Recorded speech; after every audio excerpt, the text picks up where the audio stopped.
Hi, my name is Kyungwon Cheng. This is an example of animated graph. Here is the data that I'm trying to visualize.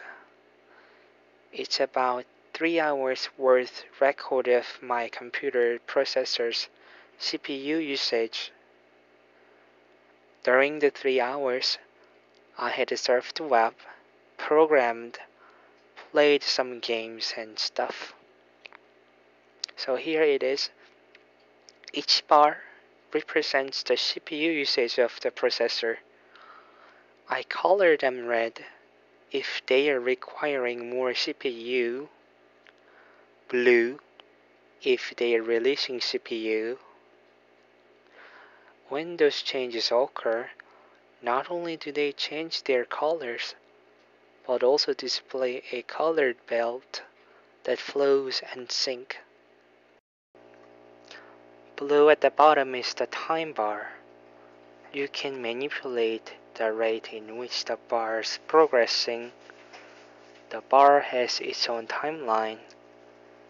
When there are lots of changes in data, the graph progresses at slow rate.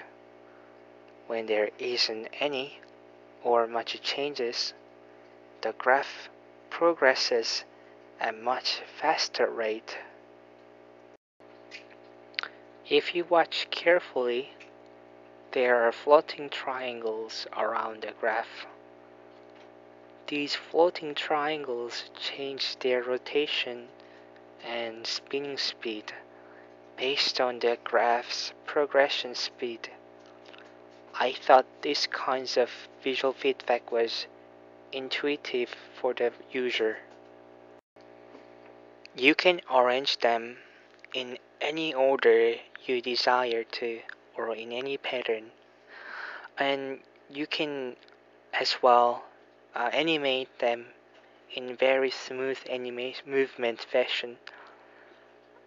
At this moment I can arrange them in order in which they had been in the original XLSC, or by their processor name, or the amount of CPU usage.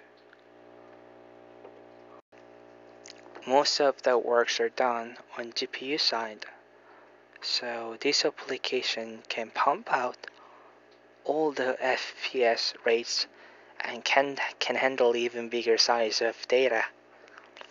However, the issues I found while I was running this application is that some of the processors have really great data usage in which I can hardly display because they go too high for me to be able to display in the screen. On the other hand, some of the processors use too less CPU so that it's hard for me to display because they are too small. The differences between two of them are just ridiculously high. It's kinda difficult for me to fill up the gap.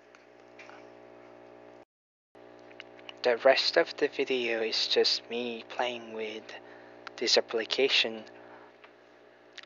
Thank you for watching. Email me if you have any questions.